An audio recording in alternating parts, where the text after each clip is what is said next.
Hello, Bacho. Welcome back. So now I am back with the last concept on ratio, proportions, and variation. In this concept, we'll talk more about variation, directly proportional, inversely proportional, उस type के sums करेंगे. एक बार अपन थोड़ा समझेंगे कि इसका मतलब क्या होता है. So let's begin. I have around 9 to 10 sums in this concept. So let us see how do we handle this kind of sums. The period of a pendulum. Period मतलब पेंडुलम ऐसे चलती है, तो पीरियड बोलेंगे तो कि एक particular oscillation करने के लिए यहां से यहां गई और वापस यहां आई, ये ऑसिलेशन करने के लिए उसको कितना टाइम लगता है एक ऑसिलेशन करने के लिए. सो उसका जो पेंडुलम का वो जो पीरियड है, जो टाइम लगता है एक ऑसिलेशन करने के लिए, that is directly proportional to the length of the string. So just to make you understand, ये मेरा लेंथ है, ये पेंडुलम है.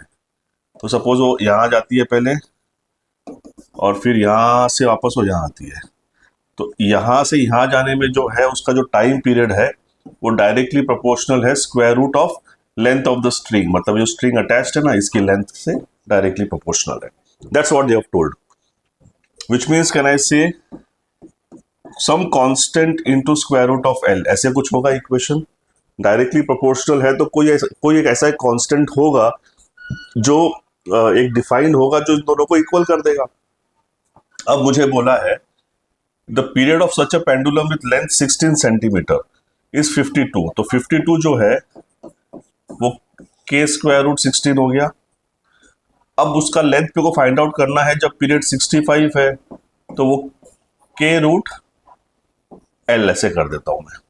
अब इन दोनों को डिवाइड करेंगे, ये 4 ये 5, ये k से k कट जाएगा. So 4/5 will become 4 upon square root of L. Square root of 16 is 4. ये 4 से कट जाएगा, तो square root of L is 5. So L is 25 centimetres. So अगर 65 सेकेंड्स का उसका पीरियड है तो उसकी जो लेंथ है पेंडुलम की वो 16 सेंटीमीटर्स होनी चाहिए. Cost of a marble varies directly with the square of its weight. तो मैं यहाँ पर एक वेट लिखता हूँ उसकी और यहाँ पर उसका कॉस्ट लिखता हूँ. So what they are saying, the cost of a marble varies directly with the square of its weight. Marble is broken into 3 parts whose weights are in the ratio 3:4:5. So 3:4:5 के ratio में break कर दिया. तब 9:12, तो पहले उसका wait 12 हुआ होगा, तो जो कॉस्ट हुआ होगा वो 144 हुआ होगा, बिकॉज उसका स्क्वायर होता है कॉस्ट. और इसका कितना हुआ होगा, 3 square plus 4 square plus 5 square which is 50.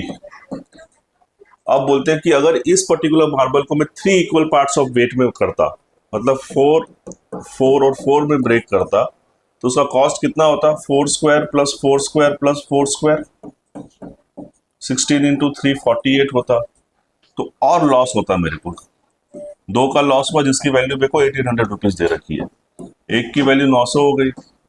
Original cost पूछा है तो ओरिजिनल कॉस्ट 144 है, तो 144 की वैल्यू कितनी होगी, 900 इंटू 144. तो 144 को 9 से कर देता हूँ,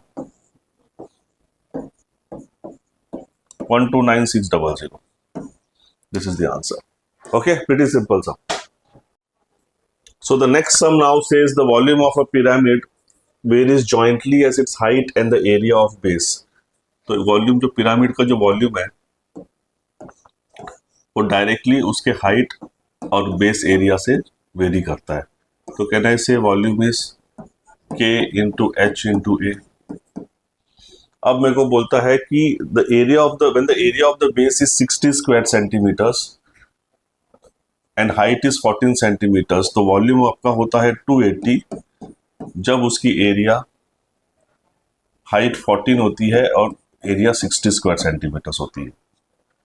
what is the area of the base when its volume is 390, height is 26, मेरे को एरिया निकालनी है.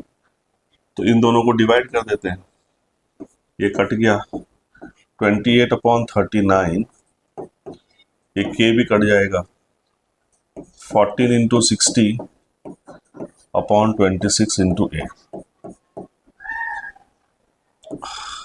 ये 2 से कट जाएगा, 13 3 13 2 सो एरिया कितना हो जाएगा 60, ये 3 यहाँ जाएगा और ये 2 नीचे जाएगा, 4 हो जाएगा। तो 15 into 3 45 centimetre square. So 45 centimetre square is the area. तो ये basically have to just compare, दोनों का रेशियो निकाल लो, काम हो जाएगा। An engine can move at a speed of 20/3 meters per second without any wagon attached। मतलब उसमें कोई वैगन अटैच नहीं है, तभी वो 20/3 मीटर्स पर सेकेंड से इंजन चल सकता है। Reduction in the speed of the train is directly proportional to the square root of the number of wagons attached. तो रिडक्शन इन द स्पीड मतलब V initial minus V final is directly proportional to square root of number of wagons attached. So n is the number of wagon attached.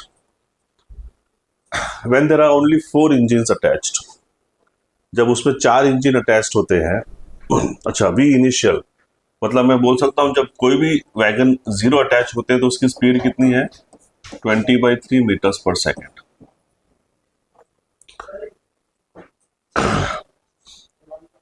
When there are only 4 wagons attached, not engines, there are 4 wagons attached,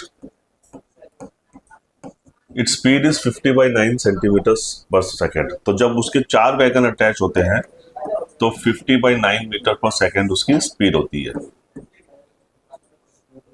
तो reduce हो गई speed because wagon का बोझ आ गया।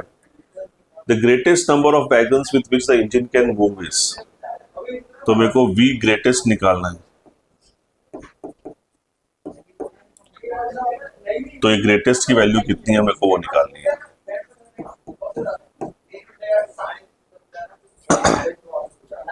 सो जो V greatest होगी उसको मैं 0 एस्यूम करूंगा, क्योंकि जितने ज्यादा वैगन होंगे तो स्पीड में ऑलमोस्ट 0 हो जाएगी, correct. So now let us understand how do we do this sum. अब क्या मैं बोल सकता हूं जब स्पीड V0 थी और V4V तो इतना रिड्यूस हुआ स्पीड, तो वो क्या हुआ पहले उसकी जो V0 थी तो वो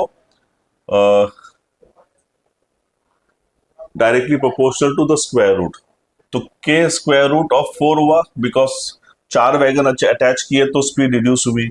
तो 20/3 minus 50/9 is K into 2, correct. 60 minus 50 10/9 इस K इंटू 2, तो K की वैल्यू मेरे पास इस केस में 5/9 आ गई, ठीक है। अब मेरे को क्या पूछते हैं ग्रेटेस्ट कितना अटैच करें, तो ग्रेटेस्ट जो स्पीड है, इनिशियल स्पीड मेरे पास 20/3 थी, ग्रेटेस्ट स्पीड मेरी 0 हो जाएगी जब मैं बहुत मैक्सिमम वैगन अटैच करूंगा, तो वो कितनी होगी 5/9 into square root of n, मेरे को n ही निकालना है, बरोबर है। सो ये 3 से कट जाएगा, ये 4 से कट जाएगा, तो स्क्वायर रूट ऑफ n जो है वो 12 आया। तो 144 वैगन्स जब आएंगे उसके पास तब उसकी ग्रेटेस्ट वैगन्स हो जाएंगे, बिकॉज तब उसकी स्पीड 0 हो जाएगी। बिकॉज जब ग्रेटेस्ट वैगन लगेंगे तो आप एज्यूम कर सकते हैं कि नहीं चलेगी, वो रुक जाएगी। So that is basically the answer, okay. Welcome. I hope you liked my videos on ratio and proportion. If you have any queries, I am always available on my WhatsApp channel. Please do not forget to subscribe me on YouTube and keep me motivated as always. Thank you so much.